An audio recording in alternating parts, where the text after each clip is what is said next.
하나님의 말씀 민수기 9장 민수기 9장 1절부터 14절입니다.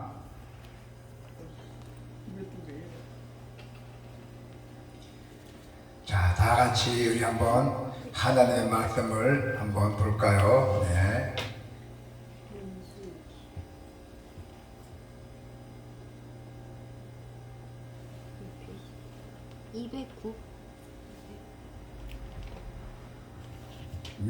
민수기 9장의 1절부터 14절. 자, 시작. 애굽 땅에서 나온 다음 해 첫째 달에 여호와께서 시내 강야에서 모세에게 말씀하여 이르시되 이스라엘 자손에게 유월절을 그 정한 기일에 지키라 하라.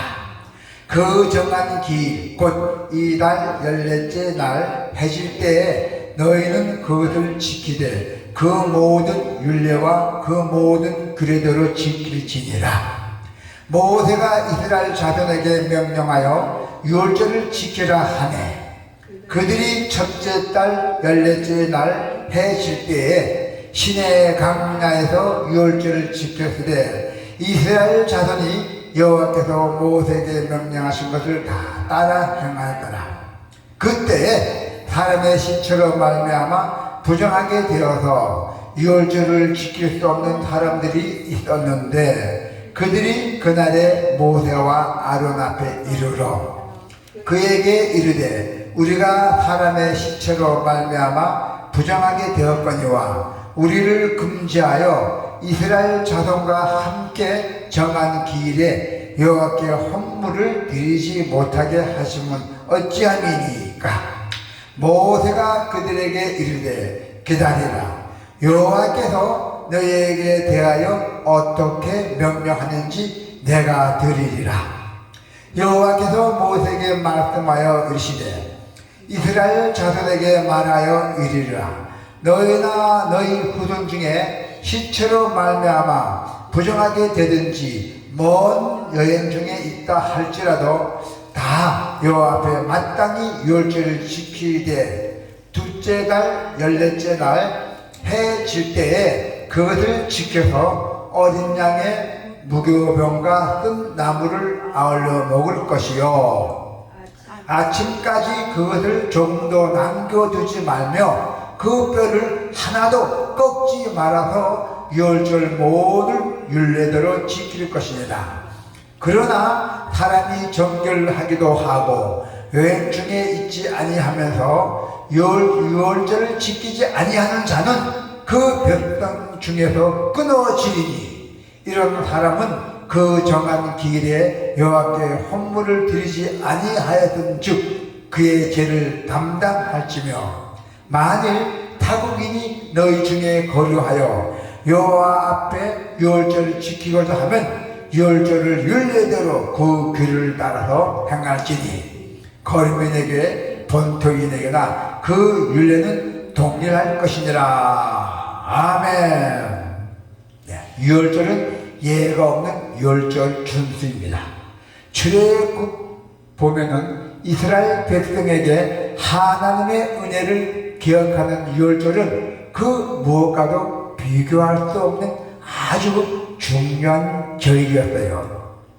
그래서 유월절을 지킴으로써 그들은 자신들이 오직 하나님 은혜로 살아가는 그 민족임을 기억하고 또 이를 통해서 항상 감사하고 찬양하는 삶을 살아갈 수가 있었습니다. 하나님은 이스라엘 백성에게 유월절을 지키라고 명령하시면서 단순하게 형식적인 준수에 그치지 말라고 하셨대요. 그 의미를 마음에 새기며 지킬 것을 강조하셨어요. 유월절을 아주 마음속에 깊이 지키셨던 것입니다. 그래서 단순한 행위가 아닙니다. 신앙의 가정 그 자체가 아주 중요함을 보여주는 모습입니다.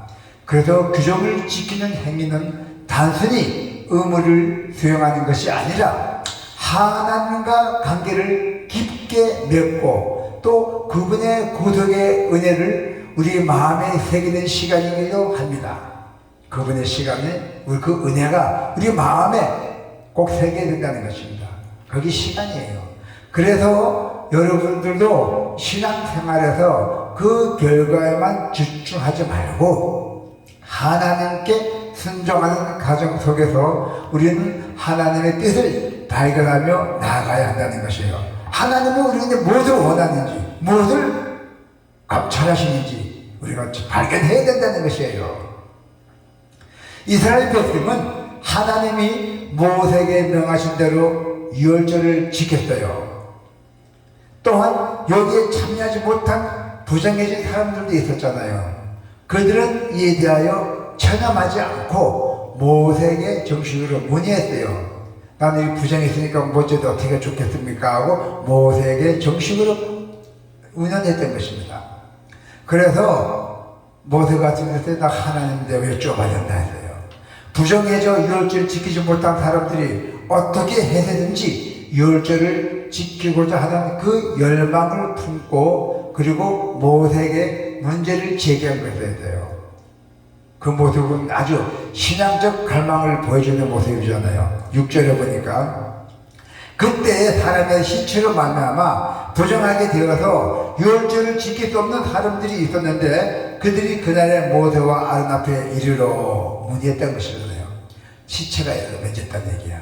그럼 유월절에 참여를 못했어요. 부정했다는 얘기입니다. 그래서 하나님 앞에서 영적 목마름은 문제 해결의 열쇠가 돼요. 하나님은 당신을 갈망하는 마음은 절대로 예민하지 않습니다. 꼭 채워주십니다. 할렐루야. 그래서 모세는 부정해진 사람들이 제기한 문제를 듣고 독단적으로 결정하지 않고 하나님께 먼저 여쭙겠다고 말했어요. 자, 8절에 한번 볼까요? 모세가 그들에게 이르되 기다리라. 내가 여호와께서 너에게 대하여 어떻게 명령하는지 내가 들으리라고 하나님께 여쭈었어요. 이는 신앙생활에서 우리가 문제를 만날 때 문제가 있을 때마다 사람의 판단으로 움직일 것이 아니라 오직 하나님께 먼저 여쭙고 응답을 구해야 한다는 것이에요. 모세가 여쭈었잖아요. 하나님께 여쭈는 태도는 하나님을 신뢰하는 믿음에서 나오는 것이에요. 하나님께 여쭙고 우리가 그분의 인도하심에 따라서 우리가 행할 때는 반드시 모든 일에 실수하지 않고 하나님 뜻에 맞는 길을 걸어갈 수가 있다는 것입니다. 할렐루야.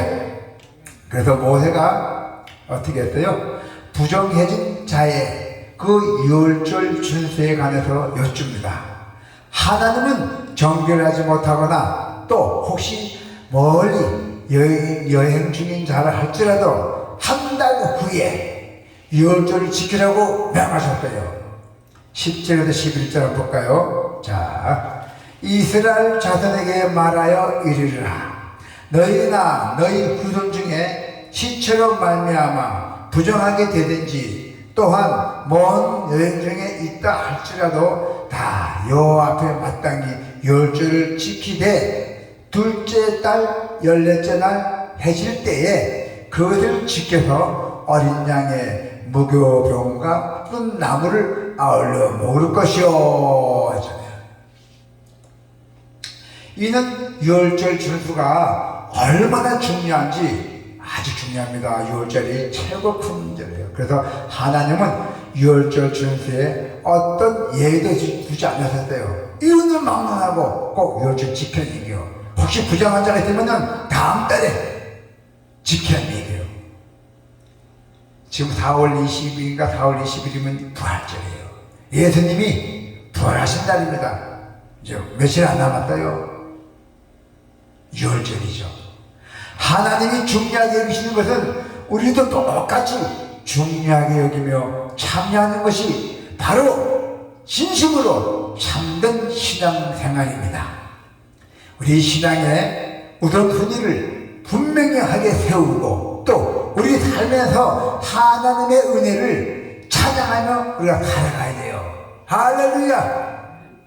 그래도 하나님은 유월절을 지키지 않은 자에 대해서 형벌을 조항도 말씀하셨어요. 너희들 유월절 지키지 않으면 내가 형벌 조항도 말씀해 주신다고요. 어떤 형벌을 주실 때요? 특별한 이유 없이 고의로 유월절 지키지 않는 자는 공동체에서 끊어지는 엄중한 형벌을 받습니다 하고 했잖아요. 자, 13절 14절 한번 읽어봅시다. 시작. 그러나 사람이 정결하기도 하고 여행 중에도 있지 아니하면서 유월절을 지키지 아니하는 자는 그 백성 중에서 끊어지리라. 이런 사람은 그 정한 기일에 여호와께서 헌물을 드리지 아니하신 즉 그의 죄를 담당하지며 만일 타국민이 너희 중에 거리하여 여호와 앞에 유월절을 지키고자 하면 유월절을 윤례대로 그 규례를 따라서 행할지니 거류만에게 본토인에게 그 윤례는 동일할 것이니라. 자, 아멘. 아니, 뭔 타국인이나 거류민이나 유월절 지키면은 하나님께서 축복 준다잖아요. 그리고 유월절 지키지 아니한 자는 끊어진다. 목숨까지 끊어진다 했잖아요. 얼마나 무서운 말입니까? 형벌 조항이 말씀해 주셔서 하나님께서 특별한 유월절 안 지킨다면요. 여봐 4월달이에요. 여봐달 붙습니다. 안 지키면 죽음도 불사해야 돼요. 이는 유월절 순서가 하나님과 맺은 언약을 지키는 아주 중요한 행위예요. 우리가 신앙생활을 게을리하거나 방치한다면 우리 시간이 흘러 그 책임을 고스란하게 우리가 감당해야 돼요. 우리가 신앙생활을 게을리한다거나 방치한다면 그 시간이 흘러서 보면 그 책임은 우리는 감당해줘야 돼요.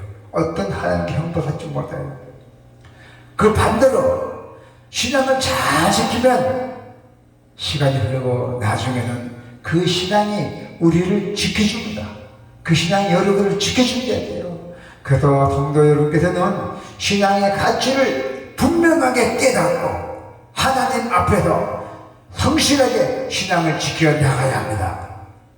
이제 유월절이 얼마 남지 않았습니다.